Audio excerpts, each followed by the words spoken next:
wabarakatuh. Perkenalkan, kami dari kelompok 14, kami akan mempresentasikan tugas ayah kami. Saya Salsabila Dwi Rajayu sebagai ketua kelompok akan menjelaskan tentang MATLAB. Nama saya Muhammad Ali Ramadan, akan menjelaskan tentang MATLAB. Nama saya Dharma Sandi, saya akan menjelaskan tentang mikro. Nama saya Dimas Aryo dan akan menjelaskan tentang PLC. Assalamualaikum warahmatullahi wabarakatuh. Baiklah, saya Salsabila Dwi Rajayu dan rekan Saya Muhammad Ali Ramadan. kami di sini akan menjelaskan tugas akhir tentang MATLAB. Ini adalah hasil MATLAB yang telah kami buat. Untuk proses pembuatannya, silakan simak video setelah ini. Baiklah, saya Salsabila Dwi Rajayu akan menjelaskan cara pencarian fungsi ahli dari MATLAB yang akan kita buat simulasinya, yaitu adapun soalnya pada sebuah sistem kendali pada mas spring damper diberikan tren berupa mx plus hx plus kx sama dengan F. Diketahui bahwa masanya 1 kg baik modulus 25 Newton S per M dan konstanta pegas 40 Newton per M dan gaya sebesar 1 Newton. Maka diketahui M adalah 1 kg, B adalah 25 Newton second per meter, K adalah 40. Ini adalah gambar dari soal tadi yang telah kita buat gambar, yaitu dapat saya simpulkan bahwa ketika massa diberi gaya ke kiri atau didorong, maka pegas dan lain-lain akan mendorong massa ke kanan dan menghasilkan gaya seperti ini. Lalu, saat pegas didorong, maka damper menimbulkan kecepatan dan massa mengalami percepatan. Ini damper tadi akan mengalami kecepatan dan massa akan mengalami percepatan. Oleh karena itu, didapatlah nilai persamaan seperti berikut ini. K konstanta dikali X dikali T ditambah B itu tadi kecepatan, terus ditambah massanya itu akan mengalami percepatan, yaitu D kuadrat X plus DT sama dengan FT. Lalu untuk mendapatkannya, FT ini sama saja seperti input, sedangkan yang persamaan ini adalah sebagai output. Maka untuk mencari fungsi alih dalam domain S, maka kita harus melaplas.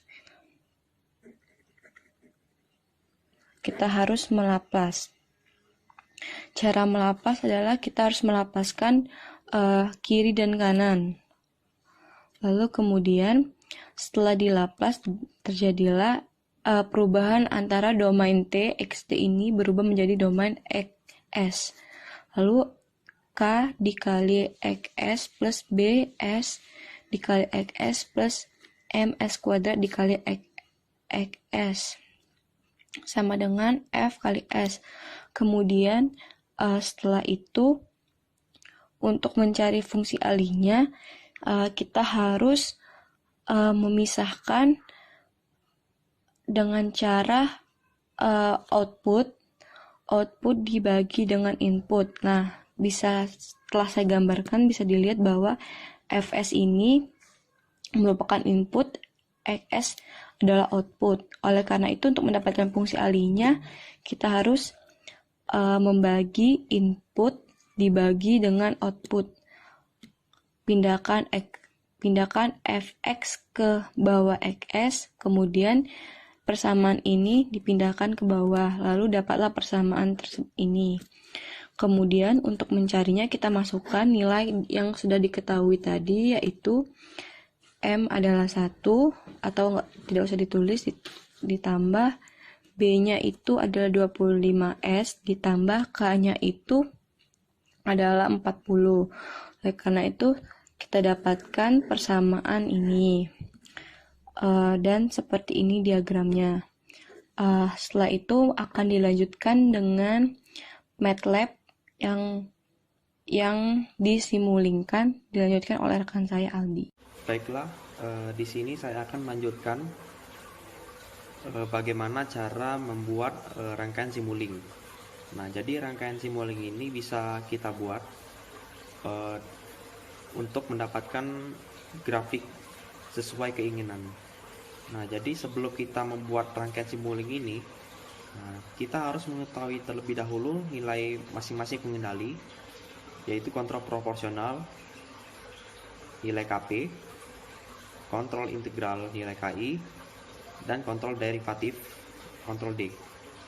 Nah, kemudian kita harus mengetahui juga apa fungsi ALI yang kita pakai.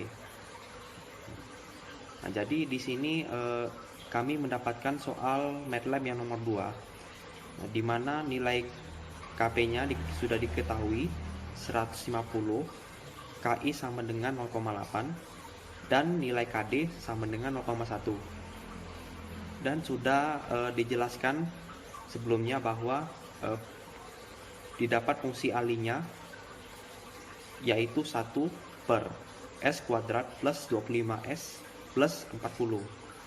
Nah, setelah kita mendapatkan nilai fungsi ALI, nilai KP, nilai KI, dan nilai KD, maka kita bisa langsung membuat rangkaian simulingnya.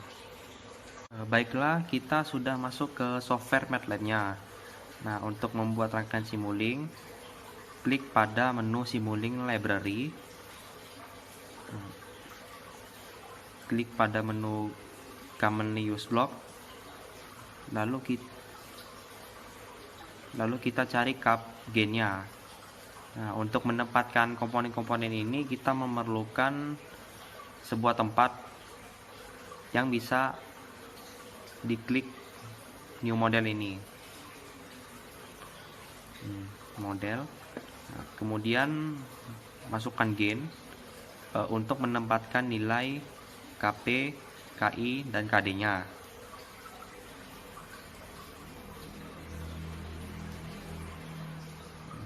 Lalu masukkan juga sum.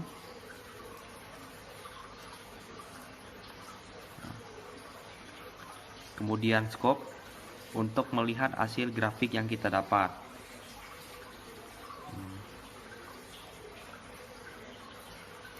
Nah, agar gain ini bisa berfungsi sebagai Ctrl D dan Ctrl I, maka kita memerlukan integrator dan derivate. Nah, di mana integrator ini akan menjadikan gain ini sebagai Ctrl I. Nah, sedangkan pada derivate ini akan menjadikan gain sebagai Ctrl D. Nah, pada KP ini tidak diperlukan lagi. Nah, diperlukan lagi seperti integrator dan derivate karena KP ini sudah berfungsi sebagai penguat atau gain. Lalu kita memerlukan satu lagi fungsi sum.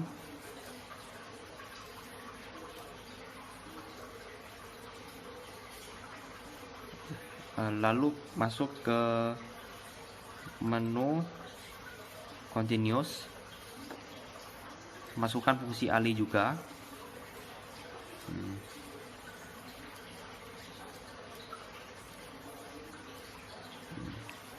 Kemudian sumbernya kita pakai yang step. Masuk ke menu source, lalu cari source yang jenis step. Masukkan. Nah, lalu kita perbesar lagi. Kemudian kita rapikan bentar.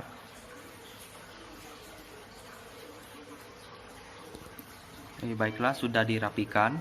Nah, selanjutnya kita mengubah tanda sum ini menjadi plus minus.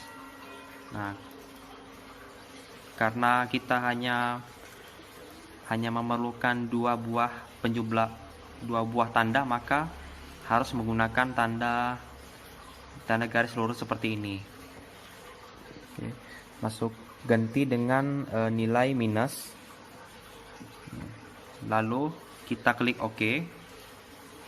Nah, maka tandanya akan berubah menjadi plus minus yang dari awalnya plus plus tadi.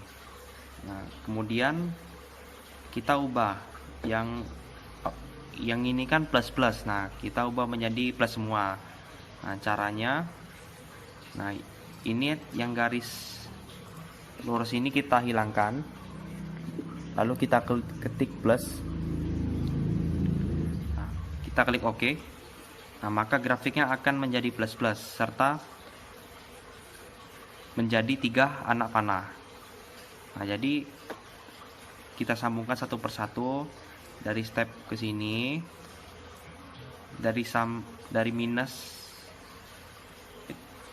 ke gain. Nah, gain ke gain lagi. Ini gain 2 ke derivate integrator.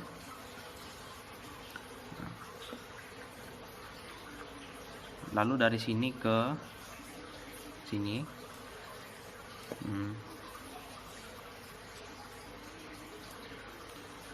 Lalu dari sini, lalu pertemukan titiknya. Nah, setelah itu dari DUDT sambungkan ke fungsi sum tadi, lalu diantara ketiga pertemuan cabang ini lalu sambungkan ke transfer function, lalu dari transfer function ke scope. Nah, untuk fungsi ali tadi kan sudah kita dapat bahwa fungsi alinya itu ialah 1 per S kuadrat plus 25S plus 40. Nah, jadi kita klik pada transfer function. Nah, di sini ada numerator sama denominator. Nah, numerator ini itu melambangkan sebagai pembilang. Nah, sedangkan denominator ini dilambangkan sebagai penyebut. Untuk memasukkan S kuadrat plus 25S plus 40 ini pada penyebutnya, maka kita hanya memasukkan koefisiennya saja. Ya, menu denominatornya sudah diganti menjadi 1, 25, 40. Nah, 1 ini itu merupakan koefisien dari S kuadrat, 25 ini merupakan koefisien dari S. Nah, sedangkan 40 ini merupakan koefisien ya, atau dapat disebut dengan istilah konstanta. Lalu kemudian klik OK, maka fungsi alinya akan menjadi 1 per S kuadrat plus 25S plus 40. Nah, yang ini jangan lupa diganti menjadi KP.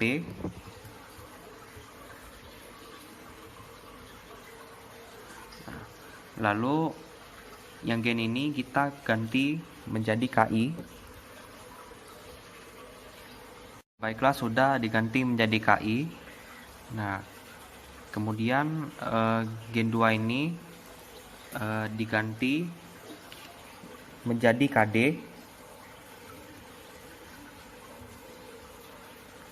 Nah, lalu masukkan nilai yang sudah diketahui, di mana nilai KP-nya 150, KI-nya 0,8 dan nilai KD-nya 0,1.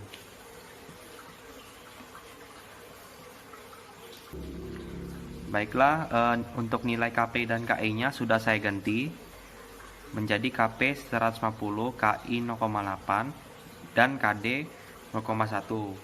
Nah, selanjutnya kita dapat membuat feedback atau umpan balik dengan cara menyambungkan dari tanda minus ini, lalu taruh di antara transfer function dan scope.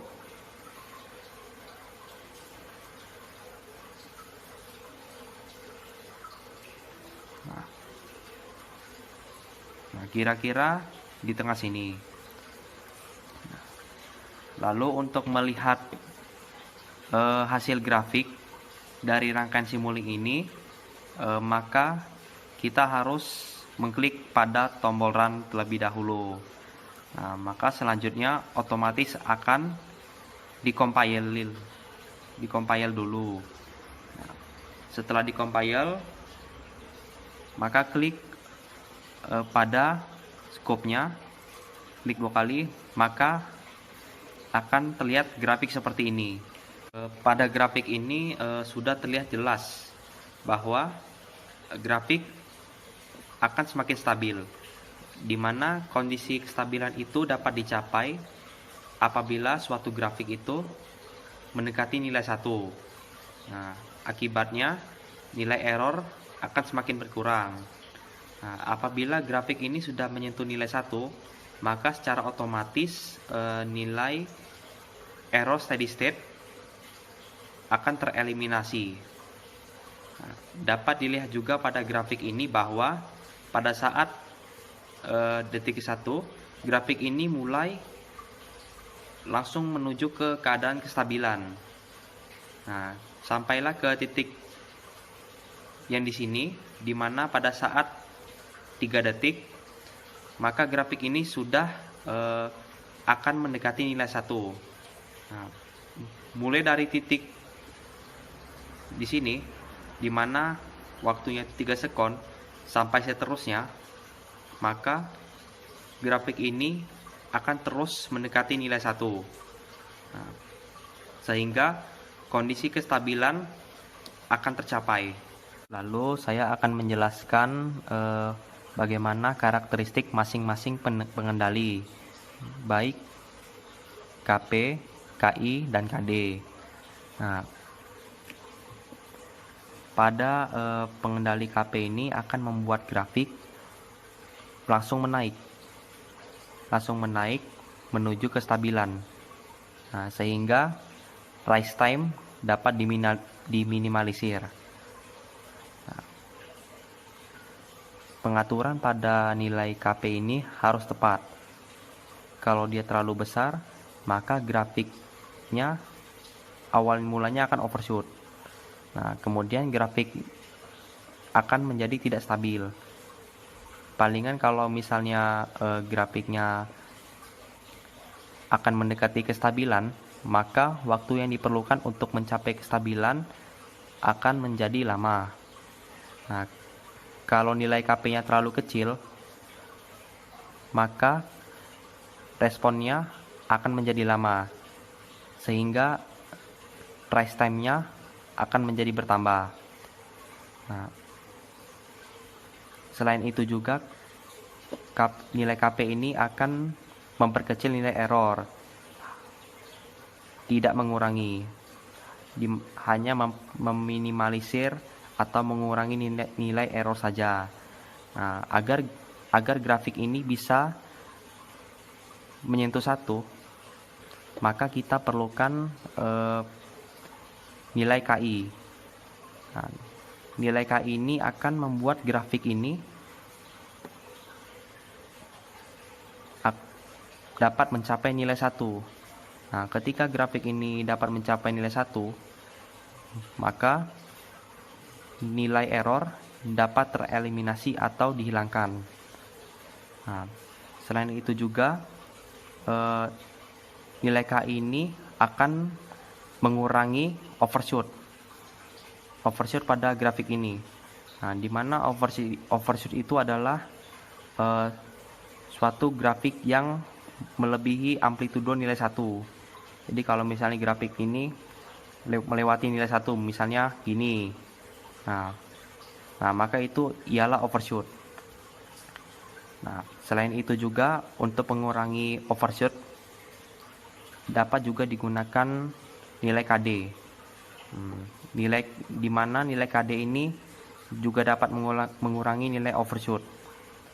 Nah, serta meningkatkan kestabilan sistem. Oke, saya Dharma Sandi akan berjelaskan tentang mikro. Yang pertama, alat yang digunakan. Alat yang digunakan yang pertama itu sensor HC sebagai pengukur jaraknya. Yang kedua, kami menggunakan mikro Arduino. Yang ketiga yaitu LCD. LCD di sini fungsinya untuk menampilkan hasil baca dari sensor kita tadi yaitu HC.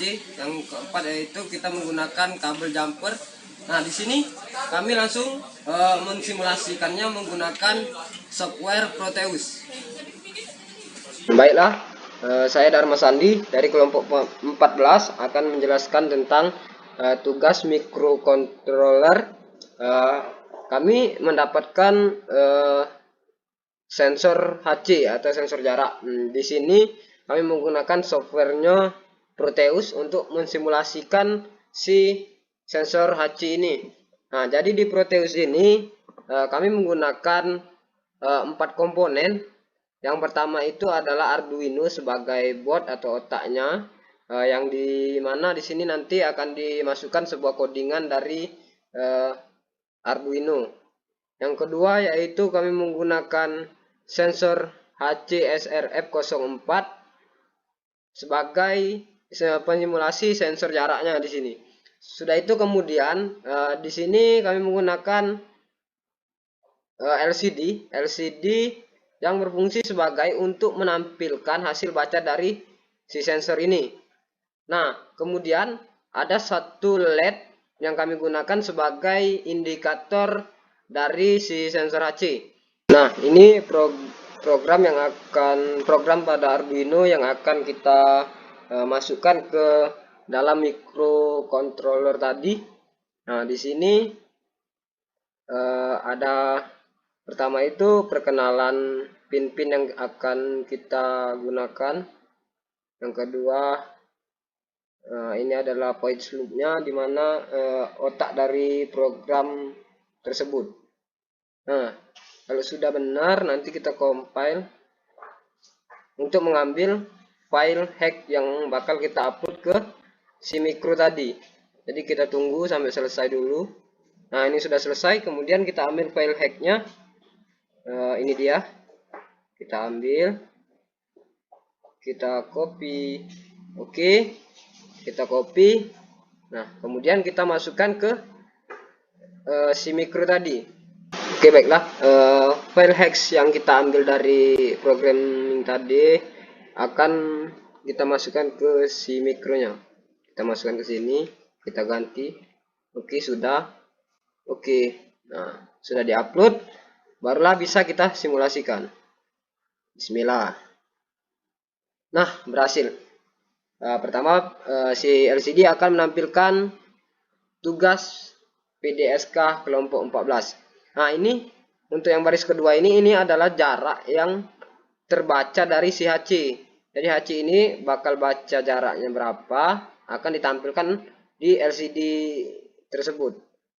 Nah, di sini di program tadi saya bataskan di grade 20. Jadi ketika si HC baca nilai jaraknya di bawah 20, seperti contoh 19, 18 dan lain sebagainya, dia indikatornya bakalan mati atau tidak hidup. Nah, ketika jarak si HC-nya baca di atas 20, maka indikator LED-nya bakalan nyala. Langsung kita coba. Nah, ketika dia baca di atas 20, jadi si HC kan baca nilainya 21 cm, maka si LED atau indikator kita bakal nyala. Jadi ketika kita turuni lagi, ketika kita turun, nah, dia bacanya di bawah 20, seperti sekarang 17 cm, maka indikator kita LED mati. Nah, ketika kita di atas 20, seperti di atas 30 dan lain sebagainya, dia bakal tetap nyala karena batas kita di 20.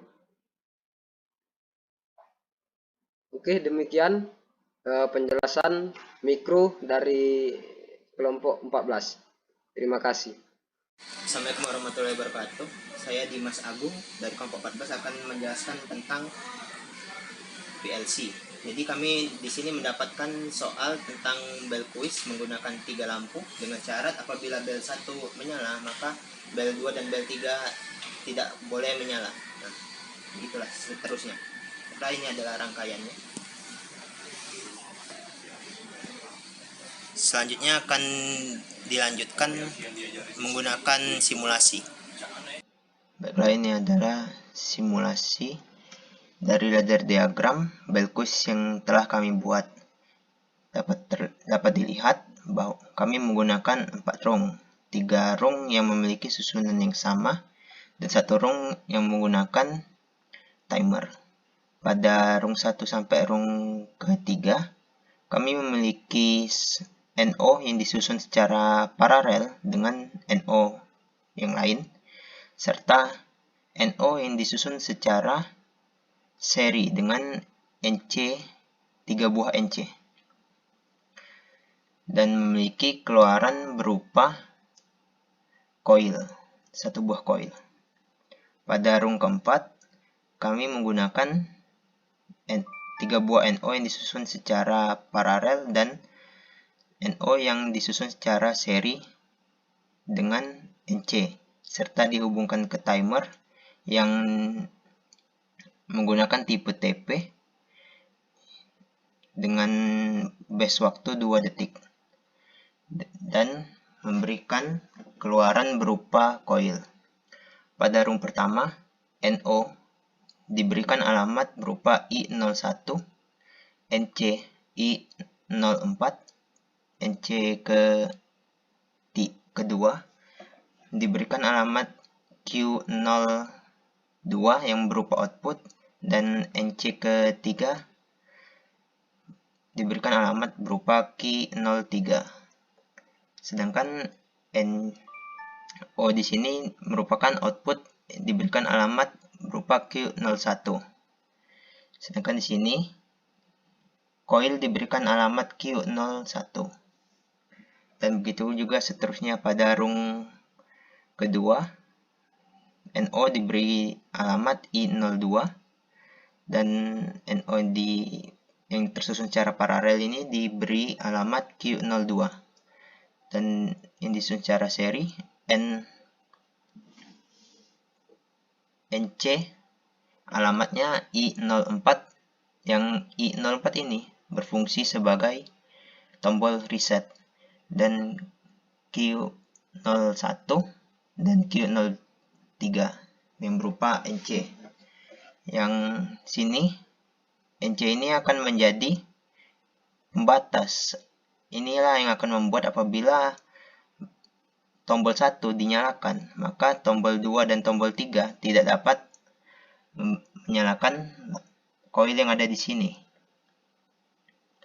Dan begitu juga sama apabila tombol 2 dinyalakan duluan, maka tombol 1 dan tombol 3 tidak dapat menyalakan koil yang ada di sini. Koil di sini diibaratkan sebagai lampu, dan koil ini akan menyambung ke sini diakibatkan oleh pemberian alamat yang sama, dan terdapat reset dan juga timer yang membuat lampu atau bel akan berbunyi selama 2 detik setelah tombol ditekan. Baiklah, kita mulai saja simulasinya.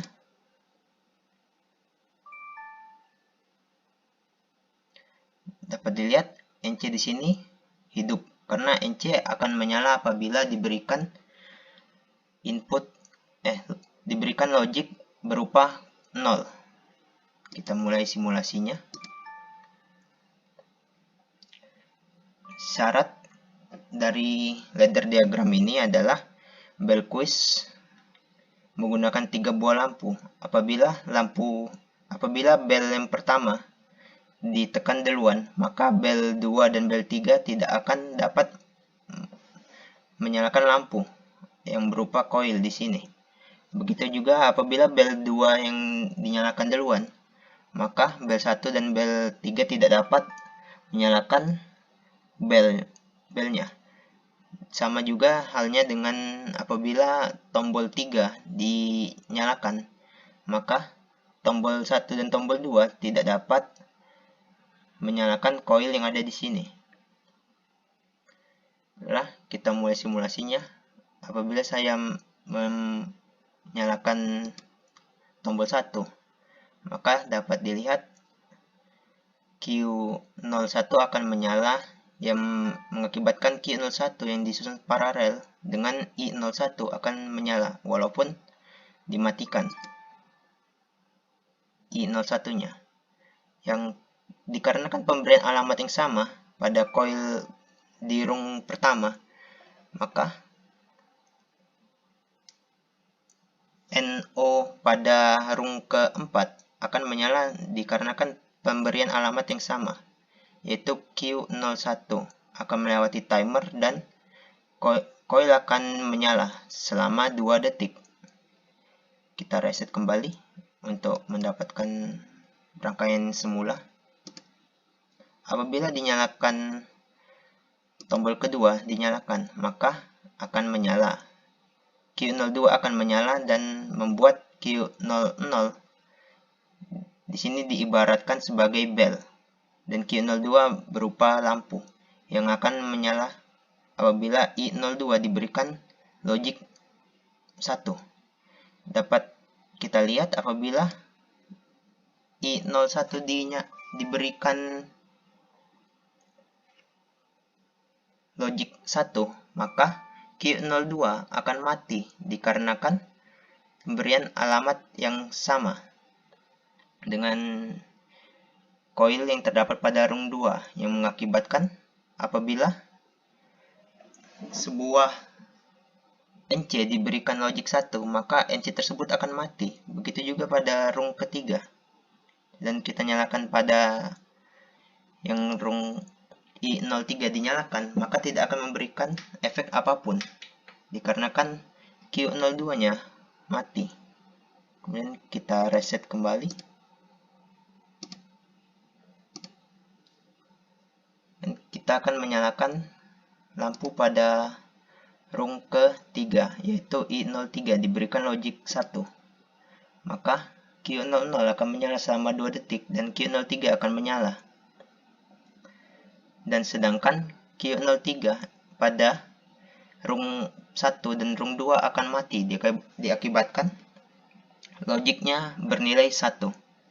Jadi apabila I01 diberikan logic 1, maka tidak akan menyalakan Q01.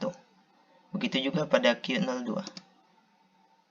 Baiklah, sekian presentasi dari kelompok kami tentang ladder diagram. Terima kasih.